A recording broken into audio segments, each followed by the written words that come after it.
Hello and welcome to the last Six Sages Gaming set review for Opus 2. If you've got this far, it is Friday. Opus 2 releases today. We are super excited about that. But more importantly, we hope you enjoyed these videos. If you did, please make sure to like, comment, subscribe to our channel for more Final Fantasy content. But of course, take all of this with a grain of salt. Now, we just put these videos together to get new ideas out there. We're not going to be right about every card that we talked about. It's nearly impossible. Now there's 350 odd cards, not counting starters, that open up the field and let all these new decks come to life. And there's a lot of interactions we're going to miss. There's a lot of brew opportunities that we're going to miss. But I hope by doing these videos, you, the community, at least gets a sense of, oh, this is something I haven't thought of yet, and then I can brew a deck off of it. So that's really what our main focus has been for all of these. But it's an awesome day. I won't keep you. Hopefully you're going to your LGS tonight, cracking packs if you weren't there at midnight picking up boxes. I mean, I might go get a couple right now. I'm recording this obviously on Thursday, so I'll get it tonight at midnight. But we'll see. I hope you guys can get product. If not, try the UK sites. I've had nothing but good luck with Magic Madhouse, Big Orbit Games, and Chaos Cards. Those are the big three I recommend. But that's enough about that. Let us talk about the light dark cards from Opus 2. And first, we're going to be starting with Warrior of Light. This is the light legendary out of Opus 2. And of course, the very first thing you're going to notice is it's no light cloud. We understand that. I'm very thankful that we don't have a light cloud type card in this next set, just from a price perspective, because it does help the entry barrier come down with Opus 2 and the singles that we've saw. So up to this point, we have Warrior Light. We have one other Warrior Light for name that we can use for Bitter End in the form of the water. We have the red one, which we could use, but those are probably going to be a couple different decks. So who knows which way that's going to go, but I really want to take a moment to appreciate Warrior of Light. He reduces the damage dealt to job Warrior of Lights you control by 2,000. So Lunith here, which is going to go great in a standard unit type deck, can now effectively be bumped up and block an 8k. If you have a plus effect, then he can block a 9k favorably, what have you. But he gives your other units haste, which is great. But what I really like about Warrior of Light, say you're playing Maria, and I put these two cards up here because I really want to lean this towards a Fire Wind standard unit unblockable deck with the Whisperer and a few other key cards, you know, light up the Chocobos, what have you. But Warrior of Light can become a 9k that only cost 1, and obviously discarding a card for the special, to deal its power equal to a forward. So it can do potentially 9k damage to another forward, and you don't get punished by having, you know, it's not a fight spell where, say, both forwards deal damage to one another. So it's a very cheap and effective removal. That is a light card, so it can go in a number of decks. Now, again, given that we are constrained to either fire or water for Warrior of Lights to discard to the effect, that does limit the deck building a little bit, but I think that there's still something there. And then lastly, I have Arc on the right, just to speak to, we want to make sure our Chocobos, and I have to look at the power levels again, they can get over that 3,000 bump. For Cyclops per se, the lightning summon, there's a point to get over the 4k barrier if you really can try to push that for Cloud's Meteor Rain. But ultimately that can be viewed as a non-bow as well, because you want to keep your power level low so the Whisper works and gets your units forwards clear for damage. So that is something to consider as well. I don't think that this deck is going to be, you know, tier 1 by any means. I don't think Warrior Light is going to have a huge impact on the meta per se, but it is a card that we have to keep in mind as more sets come out, as we get more Warrior Lights, as we get more deck building options. This is certainly a card that could spike in playability. So for right now, I'm not all that excited about it, but I always have to keep in mind cards like this that get better in time. But now we're going to be talking about some cards that are going to absolutely have an impact on the meta. Now we have the Light backup. Choose a forward, deal at 7,000 damage. It deals 1 point of damage to you. So yes, you are taking a point of damage in a very low life type of game that I found Final Fantasy to be. A lot of people might be turned off by that. Now, keeping in mind that 7,000 damage is going to kill a lot, but we also have these earth-based decks like Dark Knight that get bigger as you ping yourself for damage. So there is that little bit of an upside that you could do. If you're playing, let's say, a mono earth forwards type of deck, and maybe you're using lightning as a splash for support, maybe you're using, say, Cyclops and Black Mage, so Fusuya can kill things, You can play this self-damaging deck with Dark Knight, Gabbrinth, the mini Dark Knight, all these other pain-based effects that say, I'm now just I'm working towards a game plan that has all these huge fat forwards that all have Brave and just can keep smashing face for, 9, 10, even 11k in some cases.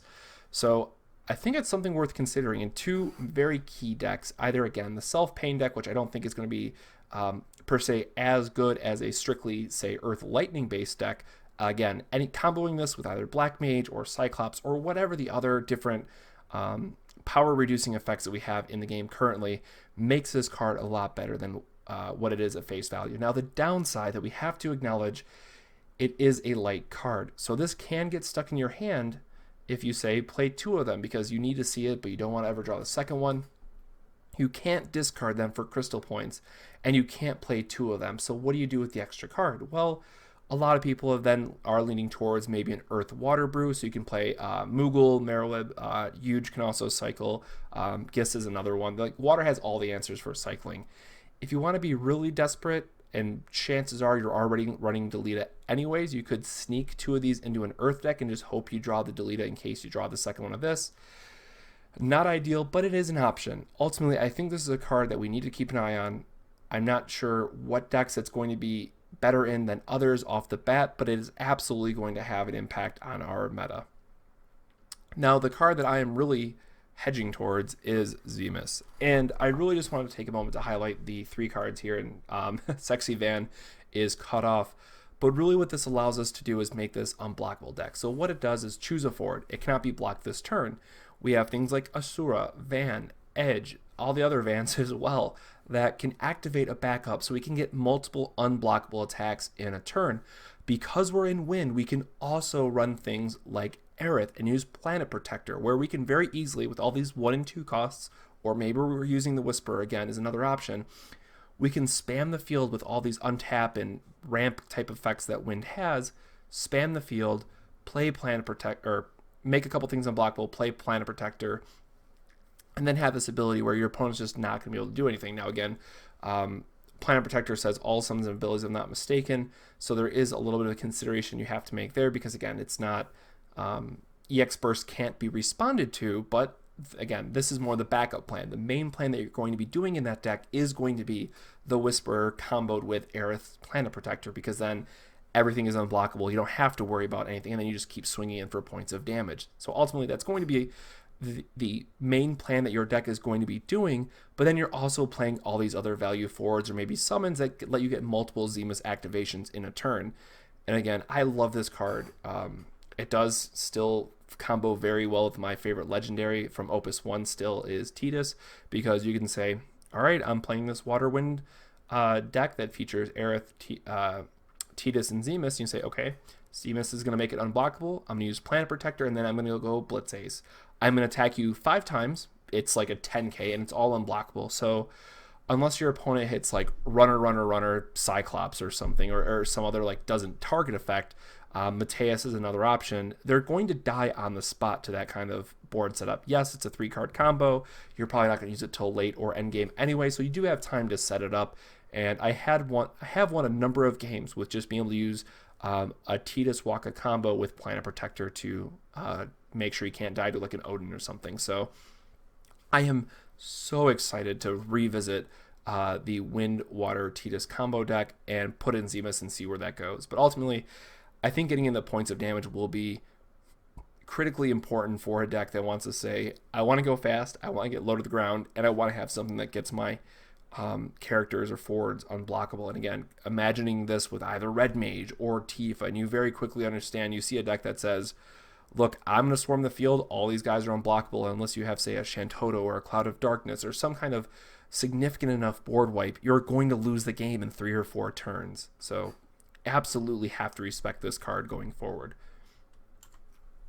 Speaking about things that are getting better by the unblockable text, now, again, Auron here being not the most playable card as he is, but he is a 6-drop 9k, and when he deals damage, you get to play a fire backup from your hand onto the field, Doll. Now, I want to stress that, again, this is one of those things you put in the back of your mind, you think about it for later. We can put in things like Zangan or Rain, these cards that let us tutor up different things and get value off of it that way. Putting in Tela for free off this would be absolutely absurd value.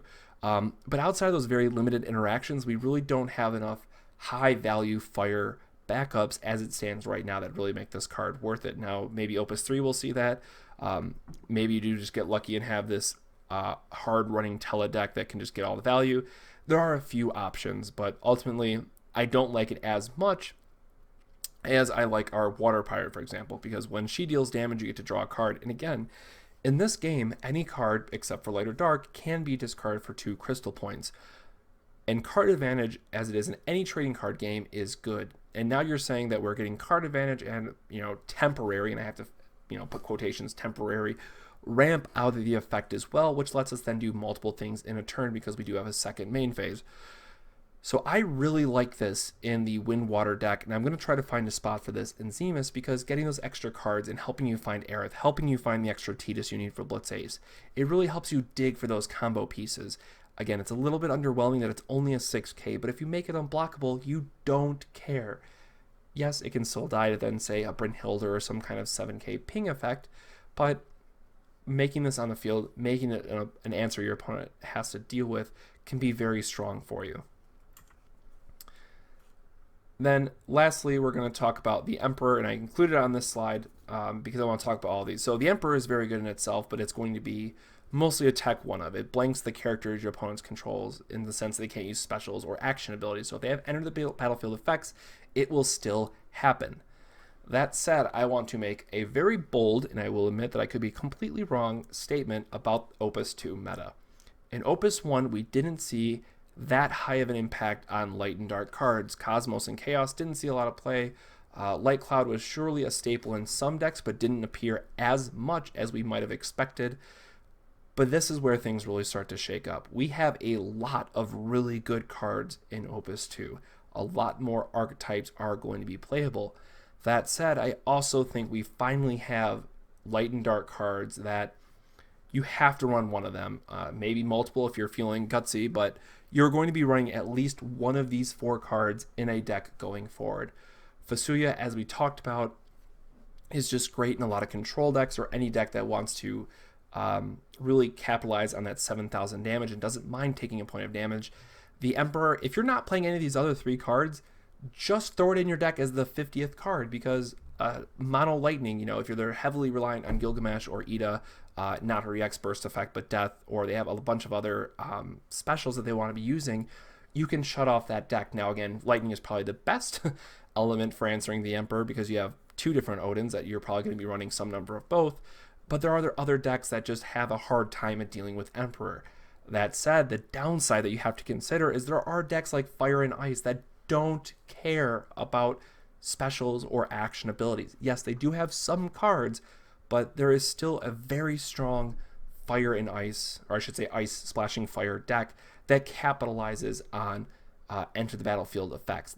Now, of course, the biggest thing that it's going to be shutting off is Devout, and yes, that is absolutely critical that you have Devout active in that deck. But that said, it's still one consideration. And again, you can make all your guys 9k, you can get over the Emperor and just pressure them in other ways. And again, with Light and Dark cards, you can maybe run 2 of, and anything more is going to be a bit rough unless you're playing this 4 Emperor deck that you're playing either Water or Earth to either cycle them or break them for value.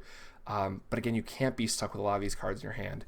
Zemas, again, I can't stress enough with being able to have an unblockable point of damage, the few different effects we've highlighted in terms of when you get to hit your opponent, you get an additional effect. And then again, things like Blitz Ace, where your opponent just has to respect it. There's a lot of things that Zemas can do, and I think this is a card that if I had to put it between these 4 cards, it's definitely going to be. I'm biased towards Zemas, but I think Fusuya takes the number 2 spot, just because of how good the backups are, and it really helps push these mono element decks that might have been lacking in one category, but can now either use Fusuya or Zemas to make up for that. And then lastly, the One-Winged Angel himself, Sephiroth. We're talking about all these great backups. We're talking about these mono element decks that want to be fast. Sephiroth is just a great card. It's going to help not only shut off a lot of the aggressive decks, but it is a key answer to either their Zemas or Fusuya, which again, they're only running a 1 of, and then you still have an 8,000 first strike body. if you've watched some of our other videos, there are multiple times where I was able just to play this card, stall out the game, and just have Sephiroth, excuse me, win the game for me from that point. So again, very bold prediction. Every major meta deck going forward will have one of these 4 cards. Am I right? We'll see. If I'm wrong, let me know in the comments below what you guys think. Maybe I'm completely off base, but that's why we want to put it out there. Listen to what you guys think, and let's get a discussion going in the comments. So again, Opus 2, super excited to have product out now, and I realize that some people might be frustrated. I understand, and I'm so sorry that's not available, as widely as we might like it. But again, just to give you guys a story, the shop that I play at now, Zeech Games, you guys know, we got 6 or 8 boxes in of Opus 1. Even with the second wave, it was abysmal. And now we have 24 boxes in. On top of that, there's 2 more stores in Michigan who weren't able to get Opus 1 and now are getting Opus 2. Yes, we're playing a little bit of catch up, but hopefully Opus 1 Wave 3 will be arriving this month. We were told sometime in April, so it's only a question if it's around the corner or not.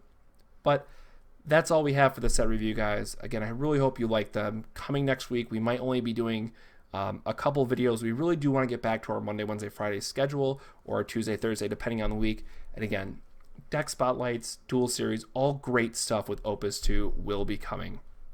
So again, hope you liked the video. Drop us a like, comment in the section below. Let us know what you think about these cards, and of course, subscribe for future Final Fantasy TCG content. So until next time, guys, thank you for watching, and we'll catch you on the next 6 Sages Gaming video. Have a good one.